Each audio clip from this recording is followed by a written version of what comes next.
So my name is Bernie Becker, and along with my son Dale Becker and my wife Nancy and about 10 employees, we have a company called Becker Mastering.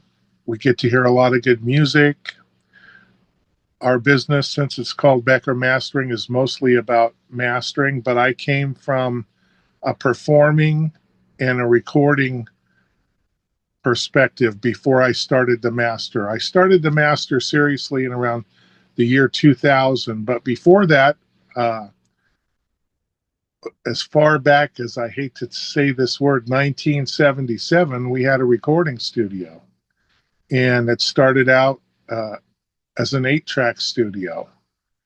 And I make a joke. I always tell people, hey, I was able to charge more for my time back then than I can now. You had to do everything yourself. If you wanted a studio, you had to go buy the cable. You had to make the room you were going to record in. You couldn't go buy a Lynx interface that did 1,000 things. You had to buy a mic.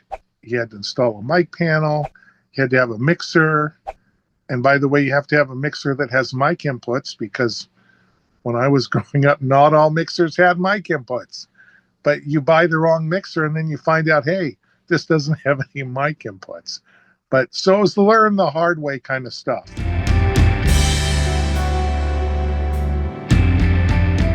One of my clients named David Rosner and John Lombardo, it was kind of a partnership between two people, both distinguished people in the music business, just the finest publishers and people and relationship kind of people that I could ever hope to meet. And David Rosner happened to be Neil Diamond's publisher. And I did some songwriting demos for David, and then I did some mixing. And then at some point, Neil Diamond has a studio called Archangel, and he was looking for an engineer, and David knew that. So along with several other people that helped say that I was a good person and that I somewhat knew what I was doing, they hired me. So in 1989, I went to work, not full-time, just as an independent contractor for Neil Diamond. And I still work for Neil Diamond as an independent contractor. And we've done a lot of projects together. And when I started out for Neil, even though I was mixing and recording a lot of different people for a lot of different things, sometimes I might be assisting somebody that was the engineer of the producer that came in to do something. So I got to learn a lot of things. Almost everything that I knew before that, I had learned on my own, like I mentioned, the hard way.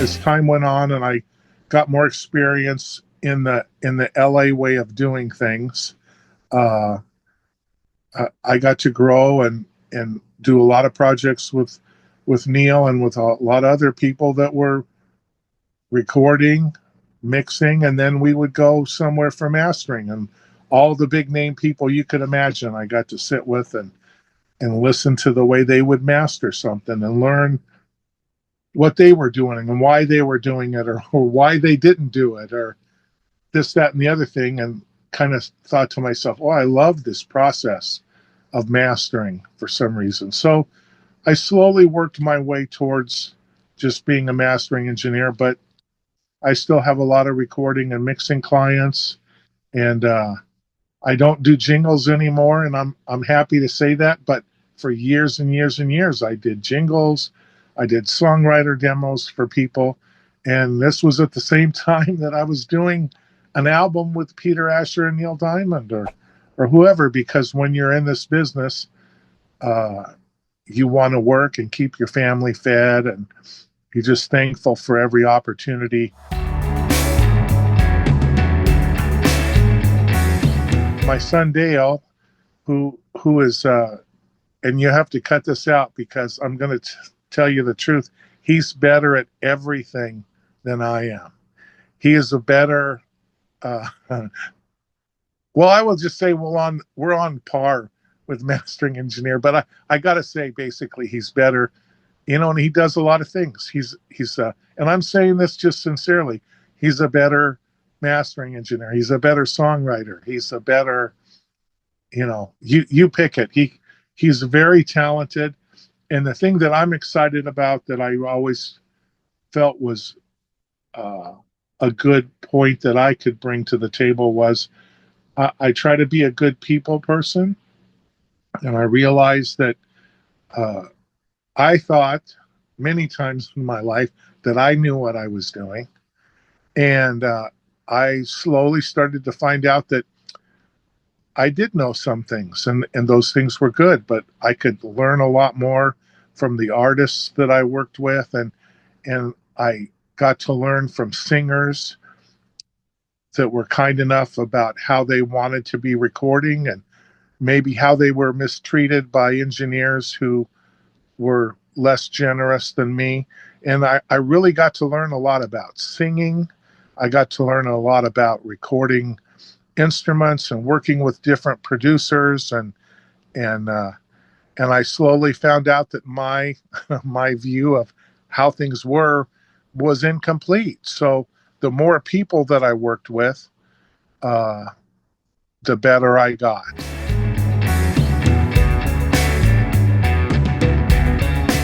I remember meeting Mike, and he was my introduction to Lynx.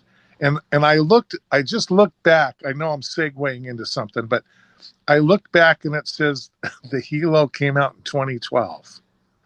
And I thought, okay, so I don't disbelieve that, but I thought it would have been like 2005 or something. I don't remember. So I thought, okay, so what did I use before I had a Hilo? And I had a system where I had three different, I had two A to Ds, and I had three D to A's, and I had a big switcher system and a headphone amp, and I had all this extravagant stuff to make it work. And I really had to think hard to remember that, because now all I remember is unpacking my suitcase on the road, because I always took the Lynx with me. And then it was everything. I mean, you couldn't take all that other stuff with you. So it opened up the Hilo. I mean, opened up a whole nother uh, way of working.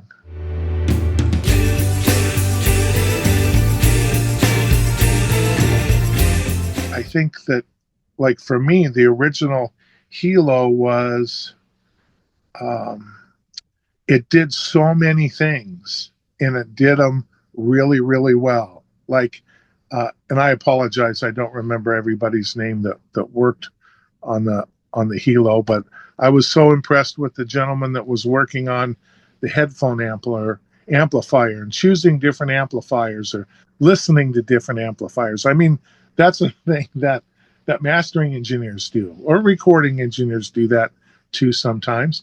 But I was so impressed that somebody was concerned enough to listen to some different options, because with other products, and I've had a lot of other products, and I do have a few other things that I still use, but sometimes, like, when you go to the headphone, it doesn't matter how good the product is or not, if you can't hear what reality is. And I think Lynx, generally, the company, provides products that are, true in nature to the sound that you're dealing with. It may not sound good because maybe the sound isn't good, but the Lynx stuff doesn't hide that or add to that or distract to that. It's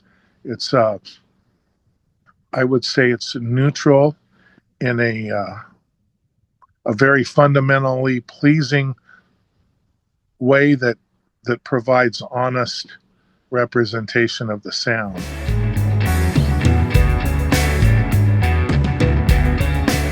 One of the first things that impressed me so much about the Lynx is we had worked in town on a project for a long time, and then we were on the road, and there were some revisions that had to be made. And let's just say in the early days of digital, things weren't as good as they were now.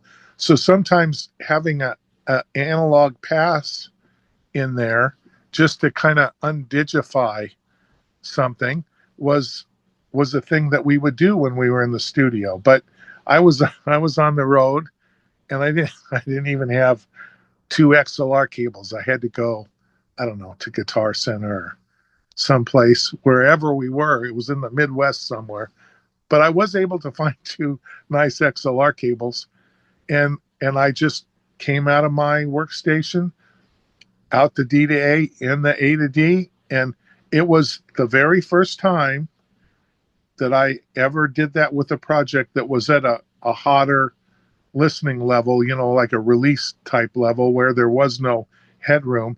And normally when you put audio through a converter at that level, that if you don't cut it back a little bit, it goes over. But the Lynx did not go over one time. So I was, not only did it sound good, it was impressive that it sounded good, and it was impressive that it just reproduced the level that I sent it. So I was, that led me down a long line of using the Hilo for a lot of different projects.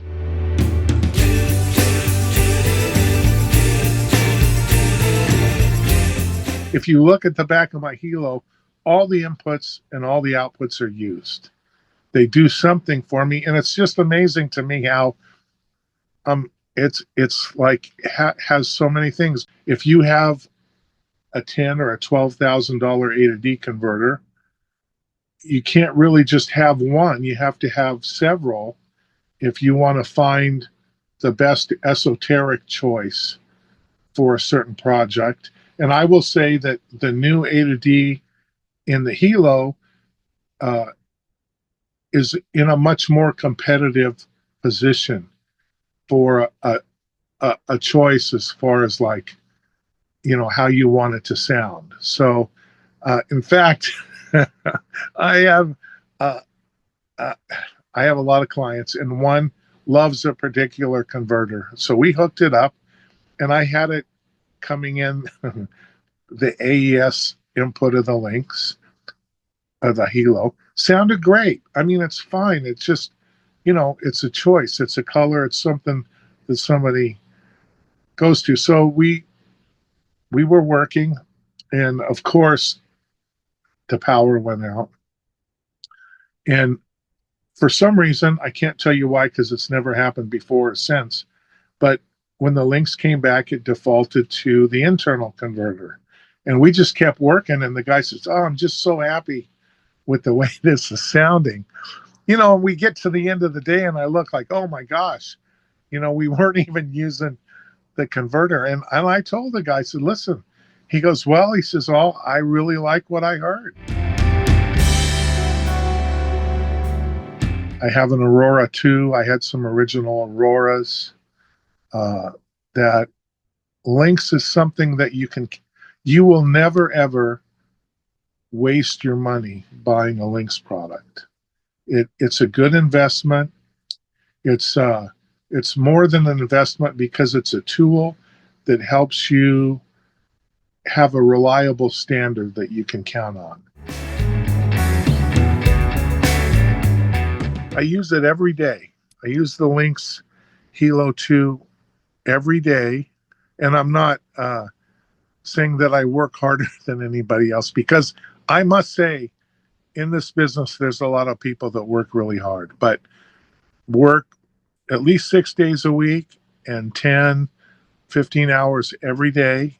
And I'm telling you right now, especially currently, because I work at a studio that we have in Pasadena. I have a room there, and I still go down to Neil Diamond's studio several days a week. We're still working on a lot of unreleased product, and the Lynx travels with me, as it did. It went around the world on 8 or 9 world tours with me. It was in the production sound. We relied on it every day. I have every input and output is doing something. And in both places, my I've tried to make my setup the same way, so uh, it's easy to go back and forth, and and the Lynx really helps that because I can save little minor calibration differences. Uh, if I need an outside source, it's got the external digital inputs, and even recently I added a digital meter, and I thought, where am I going to get the signal for this? And the only output that I wasn't using was the SPDIF output. And I thought, well, can I do this? And sure enough, it's like there it was, plain as day. Now there's no inputs or outputs left. So if I have to add something else, I'm going to have to call you guys, and we'll have to figure something out. Well, and I will say, I'll back up just a little bit, but I will answer your question. So Dale we have 5 Hilos.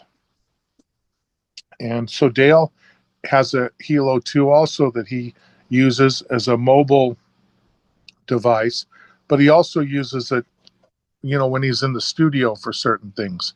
It just kind of depends on what the situation is. But so he's, and I mean, we both do projects remotely, with different clients, or sometimes if there's some family opportunity to get out of town, we pack up our computers and take the Hilo, and we can still work, so he does that quite often. And I mean, he's able to work.